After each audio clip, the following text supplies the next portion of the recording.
ایک آدمی محمود غزنوی کے پاس نا اپنا کیس لے کے آیا، مدعی بن کے آیا۔ اس نے کہا بادشاہ میرا کیس بڑا نرالا ہے۔ بادشاہ سلامت نے کہا وہ کس طرح؟ کہنے لگا یہ میرے پاس ایک تھیلی ہے، میں نہ سفر پہ جانے لگا تو یہ تھیلی پوری ہیروں کی بھری ہوئی تھی۔ فلاں علاقے کے جو قاضی صاحب ہے نا، میں جاتی دفعہ میں کہیں سفر پہ جا رہا تھا تو میں ان کے پاس چھوڑ گیا کہ رستہ لمبا ہے، کہیں کو مجھ سے چھین نہ لے، ہیروں کی بھری ہوئی تھی۔ کچھ دنوں کے بعد میں واپس آیا ہوں، قاضی صاحب نے مجھے تھیلی واپس کی ہے تو اس میں ہیروں کی بجائے کھوٹے سکے نکلے۔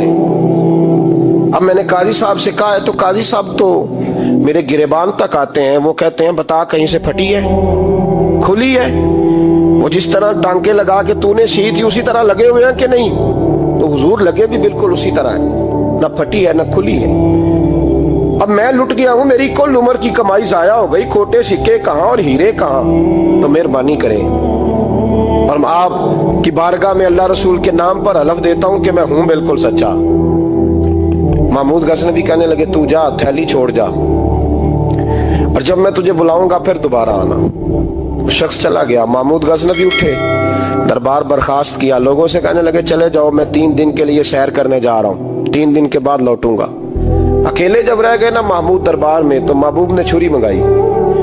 وہ جس تخت پہ بیٹھتے تھے وہاں گدا بچھا ہوا تھا، یہ گدا پڑا ہے نا، گدا بچھا ہوا، تو محمود نے چھری کے ساتھ اس کو پھاڑ ڈالا اور چھری جیب میں رکھی نکل گئے۔ کہنے لگے میرے بعد کوئی میرے دربار والے احاطے میں داخل نہ ہو۔ محمود چلے گئے۔ اب وہ صفائی کرنے والا جب آیا نا، اس نے آ کے دیکھا تو گدا تو پھٹا ہوا ہے۔ اس نے شور ڈال دیا، پہرے دار بھی آ گئے، فلاں صاحب بھی آ گئے، فلاں صاحب۔ اس نے کہا او خدا کے بندو، اس کا گدا پھٹ گیا ہے، وہ تو مار ڈالے گا۔ اس نے کہا تھا سوائے صفائی اور نگرانی والے کے دوسرا آئے کوئی نہ، اور یہاں آیا بھی کوئی نہیں، پہلے دن ہی پھٹا ہوا ہے تو لٹکا دے گا سب کو، کیا کریں؟ شور ہو گیا، سارے دربار کے ملازمین اکٹھے ہو گئے۔ ایک بندہ بولا، کہنے لگا فکر نہ کرو، میں کیسے بندے کو جانتا ہوں، اس طرح سیے گا کہ جس نے پھاڑا ہوگا اسے بھی پتہ نہیں چلے گا کہاں سے پھٹا تھا، ایسا بہترین رفو کرے گا کہ پتہ بھی۔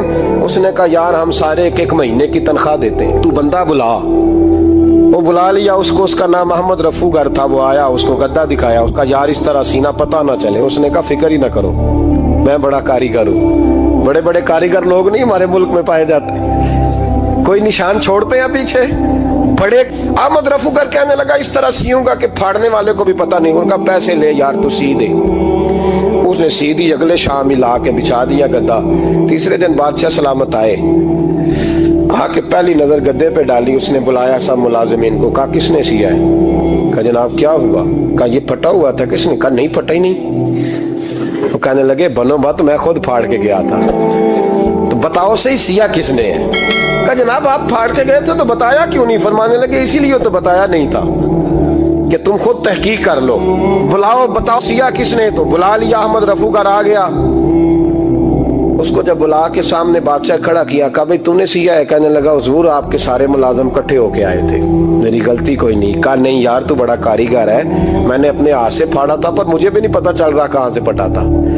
اچھا یہ بتا یہ تھیلی جو ہے یہ بھی تو نے سی تھی؟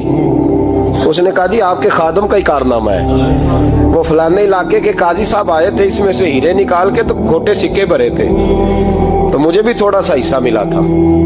محمود نے سارے گواہ بھی اکٹھے کر لیے، ثبوت بھی اکٹھے کر لیے۔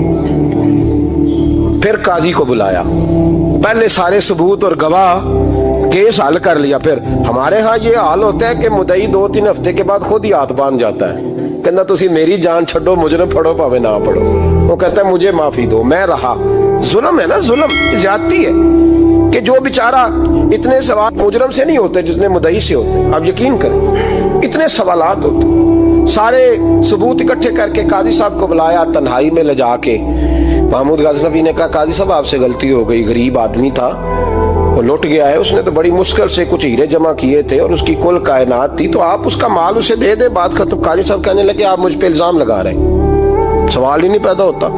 آپ میری داڑھی دیکھیں، آپ میرا اعزاز دیکھیں، دنیا جانتی ہے میں اس کا۔ قاضی صاحب انسان بھول ہی جاتا ہے، بندہ بھول جاتا ہے، غلطی ہوگی مال نے۔ کہا نہیں، کہا میں تنہائی میں پوچھ رہا ہوں، میں اس وقت پوچھ رہا ہوں جب دوسرا موجود کوئی نہیں، آج توبہ کر لے، میں کچھ نہیں کہوں گا، تو میری زبان پہ اعتبار کر، تجھے پتا ہے میں جو کہتا ہوں اس پہ عمل بھی کرتا ہوں، باز آ جا۔ پر قاضی نے کہا نہیں میری غلطی کوئی نہیں،